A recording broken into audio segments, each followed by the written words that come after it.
Good morning મિત્રો, જય શ્રી કૃષ્ણ, જય દ્વારકાધીશ મિત્રો। આજે આપણે ગીતોપનિષદ ભગવદ્ ગીતાના અધ્યાય નંબર 18 ઉપસાર ત્યાગની પૂર્ણતાના શ્લોક નંબર 46 વિષયની માહિતી પ્રાપ્ત કરીશું। યતઃ પ્રવૃત્તિ ભૂતાનામ એન સર્વમ ઇદમ તતમ સ્વકર્મણા તમ અભ્યચર્ય સિદ્ધિમ વિદંતી માનવ, અર્થાત જે જીવન માત્રનું ઉદ્ભવ સ્થાન છે અને જે સર્વવ્યાપી છે તે ભગવાનની ઉપાસના કરીને મનુષ્ય પોતાના નિયત કર્મો કરતો રહીને પૂર્ણત્વ પ્રાપ્ત કરી શકે છે। અર્થાત 15મા અધ્યાયમાં જણાવ્યું છે કે તેમ જીવ સર્વ જીવો પરમેશ્વરના વિભિન્ન અંશો છે અને તે જ રીતે પરમેશ્વરના જીવ માત્રના આદિ છે। વેદાંત સૂત્રમાંનું સમર્થન થયું છે જન્માદસ્ય યતઃ, તેથી પરમેશ્વર દરેક જીવના જીવનમાં ઉદ્ગમ છે।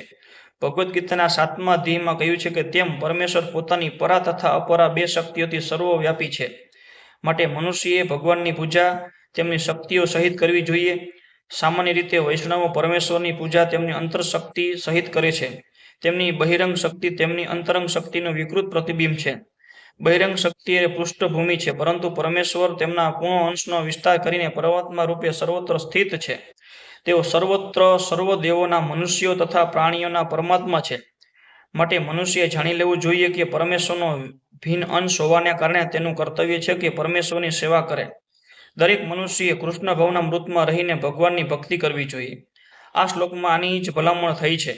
પ્રત્યેક મનુષ્યએ વિચારવું જોઈએ કે ઇન્દ્રિયોના સ્વામી ઋષિકેશ દ્વારા જે વિશેષ કર્મોમાં પુરવાયેલા છે, તેથી જેવા કર્મોમાં પુરવાયેલા છે તેને તેવા જ ફળ દ્વારા પૂર્ણ પુરુષોત્તમ પરમેશ્વરની શ્રી કૃષ્ણની પૂજા કરવી જોઈએ।